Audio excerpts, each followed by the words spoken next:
But I want to kind of move the conversation towards the horror side of things. Um, we're gonna take like a quick break in 5 minutes, but um, let's talk about the All American Massacre documentary. This is a new film that is gonna have its red carpet premiere December 3rd. Am I right? Or Yeah, so this coming Friday, actually, when we were filming this, yeah, we're having a big red carpet premiere at the Culver City Film Festival. It's a long time in the making, and the cool thing about it is like not a lot of people, even like the biggest fans of Texas Chainsaw Massacre, have any idea that this lost film exists. And just to give people some background on it, so Tobe Hooper's son Tony made this film in the year 2000. He started shooting in 1999. Was supposed to release in 2000. Was nearly finished, if not finished, but then never released. And nobody really knew why, because after that, he kind of fell off the radar. Didn't really talk about it. Didn't really want anybody in the movie to talk about it. And years later, when I started making documentaries and when I was thinking about the next documentary to do, um, I had watched Texas Chainsaw Massacre 2, and I was just like, hey, there's a Lost Texas Chainsaw Massacre a Lost Texas Chainsaw Massacre movie.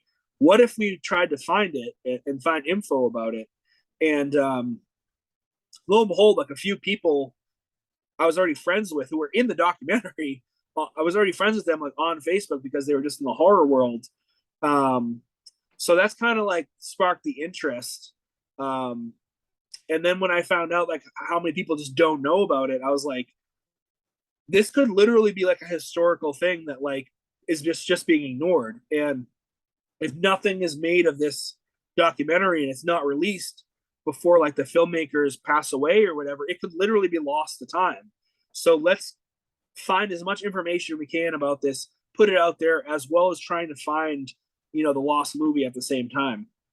right, yeah, and I thought this was such a cool approach because this is a film that no one's seen before, or a very select few, the people involved with the film, possibly. Um, and this is something that could be potentially seen if, you know, we get enough people to talk about it, bring up in conversation. Might spark the interest of like Tony Hooper, or because I was thinking about this. Um, he probably does have the film. Like I couldn't think that he wouldn't have the film. Um, like being a filmmaker, you think you would want to have, some sort of print, or, something of something you made. So, I my guess is he would most likely have to have a copy, but it's more or less how can you get a hold of him, and how can, you know, you get him to want to release his film that has just been sitting on the shelf for so long. Well, the cool thing too is there's apparently not apparently, like somewhere out there, there is a bootleg version of the film because, as we talk about in the documentary, you saw it. There was a storage locker by one of these producers who made the film. He abandoned a storage locker. In that storage locker, he had all still photography for films that he had worked on over the years. He'd done the still photography for like over 100 horror movies, big horror movies that everybody's heard of, as well as television and stuff. But he also was the cinematographer for All American Massacre, and there is like living proof, archive archive listings for eBay purchases of the All American Massacre original high eight tapes and stuff. So someone did buy that. No one knows who. It's out there somewhere, and footage has been leaked um, as late as 2020 of All American Massacre, and no one knows where the footage came from. So that's another thing too. Is like there could be two separate, completely separate films out there, or you know, in our future, we could see like remember there was like there was the Exorcist movie that came out. It was like the beginning, and Hmm. then it did very well. So they were like, "Oh, let's release the original one that was being made by the original director, and that was Dominion."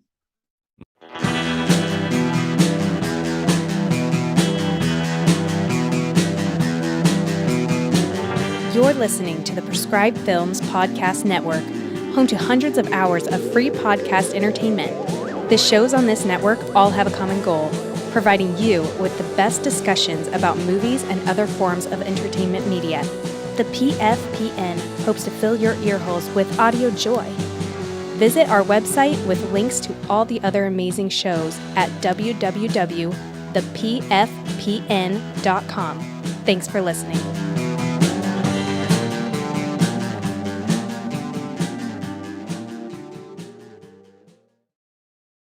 So basically, like, if we have these two Exorcist films, why can't we have two, in two of these All American Massacre films out there? Um, and I mean, it's completely plausible, especially the longer we wait for the actual version. Um, who knows how old the person who has the lost footage is, or what their skill level is. But like, as things become easier and easier to edit, like, throw the friggin' movie in an Instagram reel, and edit it Yeah. there if you need to. But people want to see it, and I think with the more people who know about it, the more people will want to see it, especially because, and I don't think we even mentioned this, it has Bill Moseley reprising his role as Chop Chop. Yeah, which is very awesome. And I was shocked to hear that he was a part of the film. And then also even Buckethead, if you don't mind me saying. Um, I was just like, wow, like, man, why haven't we seen this movie? Like this looks amazing. And just, hearing that it's gonna be a continuing story to Texas Chainsaw 2. Um, I just thought, why isn't why isn't this released? I mean, I have an idea, and it's probably everyone's their own like worst critic. So I feel like, and this is just my opinion, but maybe he feels like this isn't as great as he thought it could be, to where like maybe he feels like maybe that he don't want to like let his dad down or something, you know what I mean? Because like, it's not like a big budget film. But um and I'm not trying to say anything bad or anything, but like maybe just like maybe he just feels like this isn't something that people would really think is good. But at this point, art is art. We should be able to enjoy the art, because there's a lot of people out there that you know it- low budget films are like some of people's favorites. So I mean, this could be a masterpiece to people out there. I think everyone has their own opinions, so I think that people should be able to watch the film, and hopefully it does get released one day. Yeah, and you know what? Like, you kind of touched upon a certain thing. So, talking about Toby, and he actually, and this isn't even in a lot of the information that you find in the film. Like, you always hear about his son making the film, but Toby actually worked uh, on this film with his son. I mean, in limited capacity, but like, that technically makes this Tobe Hooper's last Texas Chainsaw Massacre film. And it could be lost to history if it never gets released, which is extremely sad. Imagine like all the great art that has just been lost because it was on a hard drive and like the hard drive crashed and it wasn't backed up, or like, um, you know, the stuff happening, in the Middle East where like all these artifacts are being destroyed by terrorists and stuff. Yeah. Um, like, that could be, the fate of this film at the end of the day, which we don't want to happen. Like, um, especially not even just as fans of Texas Chainsaw Massacre, but fans of Tobe Hooper and as fans of the horror genre in general. Right, Um, right. Yeah, I think that, you know, at this point this is a piece of history. Like there's so many horror legends attached to this film already, from just hearsay and then whatever footage that has been leaked that's out there. I think that's enough for, people to want to watch it. Like I think people are gonna love this movie no matter what, even if it's good or bad or mediocre. Just because like, the Texas Chainsaw Massacre legacy, especially the first one, is just loved by so many people in the horror community. And it, is arguably one of the greatest horror films ever made. So I feel like, you know, people are gonna buy this movie. They're gonna want to watch this movie no matter what. So, you know, I I don't know. I think whoever has this movie needs to, somehow, some way. Only up. Where's the updates? When's it going to be released? Yeah. What's cool is like the more people hear about it, the more cool videos come out on YouTube. Like there's this guy, Justin Wang, who came out with a video that like has like 700,000 last I saw views. Talking, it's only like 14 minutes long, mind you, but like just talking about All American Massacre and some of the insights to it and stuff. And then there's like What Culture is huge, right? What Culture, who did like the top 10 lists and stuff, they just released a top 8 lost films or whatever, and All American Massacre was number 1. I totally did not expect that. That came out like last week. Wow. So there is there is like a hidden base to it. And then we also talk about like, in this like underground horror world, there's people that are collecting masks to this film that have never even seen the film before, just seen trailers and stuff. Man, that's incredible. Yeah. So, and people are trying to like find likenesses of these characters from these like really blurry images that they get online and that kind of thing. So there is definitely a fan base that is clamoring for this. And the cool thing too, when you think about it, is even if the movie was to come out now, it wouldn't be judged against like today's movies. At this point, it'd be judged to like movies that came out in 1999, which like, who remembers what those look like, Right. Like, and if you look at some of the visceral and crazy special effects that are in some of the things, they look pretty friggin' good. Right. We were talking about Demon Knight. We were talking about Demon Knight earlier, just with that VHS, but like, Tony Hooper actually worked in the effects on Demon Knight. So, as well as a bunch of other projects too. And then we have all the people who are involved. Todd Bates, who plays young Chop Top, he also did some of the effects on the film, and his sheet of all the stuff he worked on is insane. Like Buffy the Vampire Slayer, Angel, Hollow Man, mostly doing weapons type stuff, arsenal stuff. And then we have John Shea, who had worked on like all these like huge horror movies and stuff like that as well. So like just the people that came together, it's all like these people who like went on to be either were already or like went on to be like at the top of their games. Like Buckethead, like who would have thought Buckethead would be playing Leatherface first? Right. Not even just in a movie, but playing Leatherface. Amazing.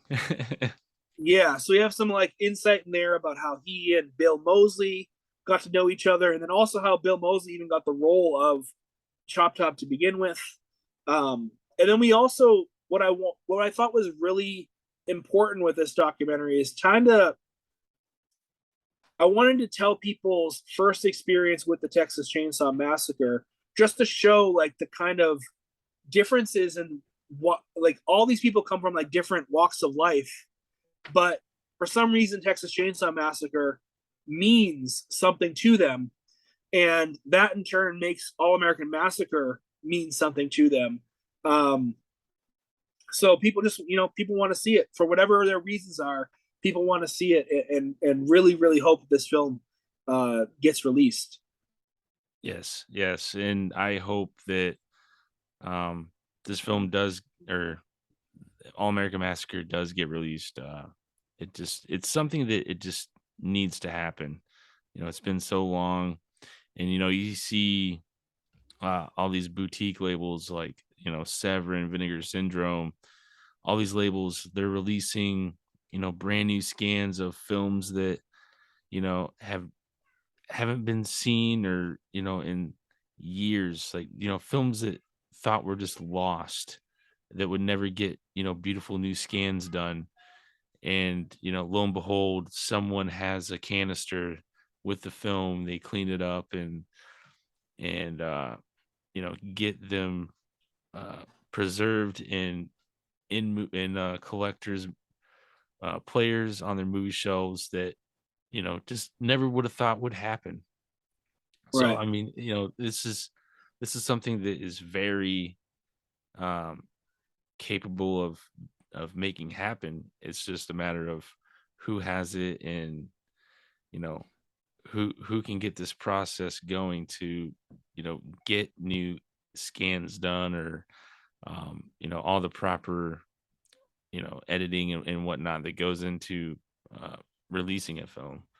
I think it's very doable, and I'm sure any of those labels that I mentioned would probably, you know, be all for let's make this happen. Um, Right.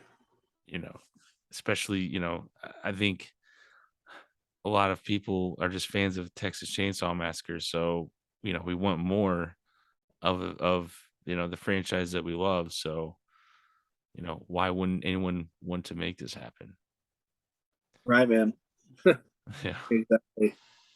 Um, but yeah, so and with the documentary, I feel like everyone needs to watch this documentary too, because just the story of trying to find and educating people on the All American Massacre.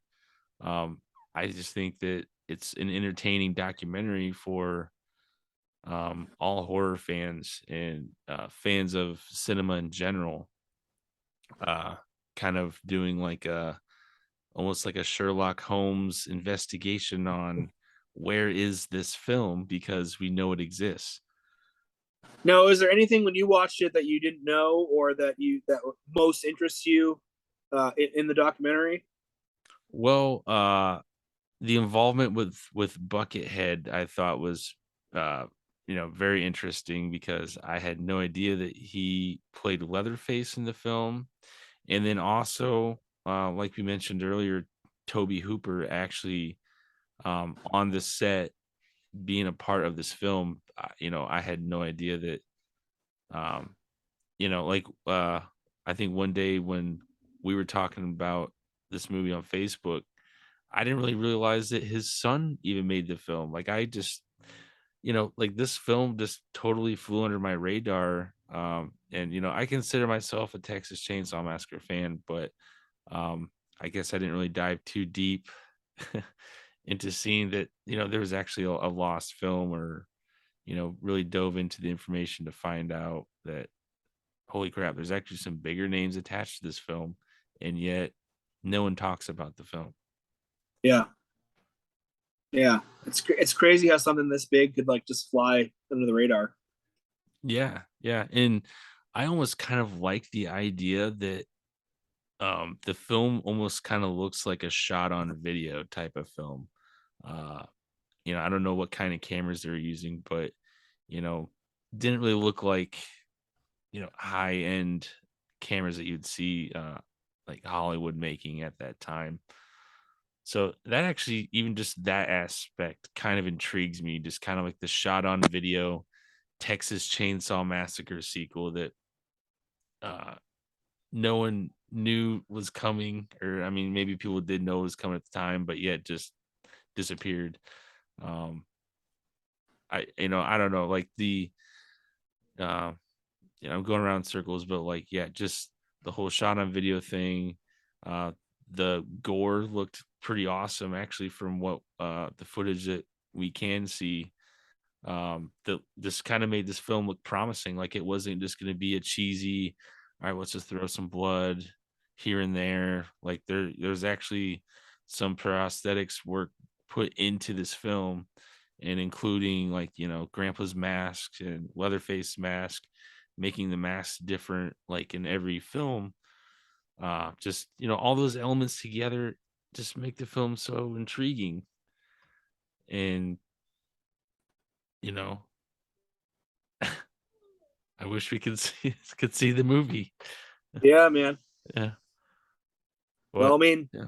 you can at least see the documentary. Like you said, it's going to be in theaters here, or at least one theater on the 3rd. And then also, it already got picked up by, I should probably know the name by now, but it obviously got picked up by Amazon Prime, but also, let me just look up the other name. It just got picked up by another network last night. And it will be on Plex shortly. But I just want to figure out, because I guess this company runs like it's called Play Now Media, and they Okay. kind of a bunch of horror channels on like Roku and Fire Stick and stuff. I think they had like 15 or 20 channels they run, from like POV horror, wow horror, like all these like smaller horror channels and stuff. So I'm Right on. thinking that probably be on all those little channels as well. So it just really now it's all the deliverables already been delivered. So it's just whenever Amazon gets it up and whenever these other channels get it up. Usually Plex is kind of the fastest to get stuff up. Mm-hmm. But yeah, should be any day now. People will be able to watch the doc. Oh, heck yeah. I didn't realize how soon that we would be able to see the documentary. Yeah, So that's man. amazing news. So I think like probably safe to say like the bigger networks would be like Amazon Prime and Plex. Yeah, Would be kind of the more easier access ways to watch the film. yeah. Amazon Prime will probably charge like $1.99 or something like that, but like Plex is always free. There's a Mhm. free version of Plex. Only thing is there's ads, but you can get a non-free version of Plex and there's no ads. And I actually recommend people. Plex has everything, man. Like Plex is like Right. Plex really has like any horror movie you want to watch, it's on Plex. Any kind of movie just in general you want to watch is on Plex. It's almost like Plex and Tubi are very similar in the selections they have. It's just a huge. Right. And then I mean, a possibility is Apple TV. I just had a movie that I made in 2012 for $200 get picked up by Apple TV. So Apple TV could be like a possibility as well too. We'll see down the line whatever networks kind of want to pick it up and run with it. Heck yeah, man. Yeah. I just want to say like congrats to you and your crew for, making an amazing documentary and such like a compelling documentary as like a horror fan to just be able to Thanks. watch. Yeah, for sure. Well, people keep watching them. We'll keep making them. That's what I keep saying. People say, "How many rarities are you gonna make?" It's I'll make as many as people watch. Now I don't know if we'll make another All American Massacre documentary unless it gets released or something. But there's a whole lot of different horror stuff we want to talk about in the future, and just my plan is to make at least one documentary a year, if not more, from just until I die. Yeah. Yeah. Well, you do such a good job making documentaries. Like I've already seen like, obviously like My Friend John, like when I had you on the show last time. Uh, just such an amazing documentary. And then seeing like Rarity and then now All American Massacre or In Search of All American Massacre. Um, all of them have been like just very engaged documentaries that like I couldn't stop watching. I had to sit and watch the whole thing. I didn't hit pause or any of that stuff. So Thanks, yeah, man. keep them coming, man. Well, I think I have a few movies you haven't seen. I have another documentary called Unsigned about three bands trying to make it in Los Angeles over the course of a year. And they're all like at different stages. Like one of them, the lead singer is like homeless, living in like his like rehearsal studio, and he's booking all the shows on his phone and stuff. That was my first documentary that I made way back in 2012. And then I have two horror movies. One's a mockumentary actually, like a found footage horror movie called the Cohasset Snuff Film. That's the one that's now on Apple TV, and a whole bunch of other places. And then I have my very first movie that I made in college, which I talk about in the In Search of All American Massacre documentary. Just got released to Plex as well, called Morbid: A Love Story. And that was just kind of like a huge undertaking. That's my film with the biggest cast, but it was the first movie I made. Usually people start with like short films and they make like a short film with two people talking on a couch. But I was like, no, I'm going to make a 75-person horror movie with like 20 locations, and gore effects and all this kind of stuff. So,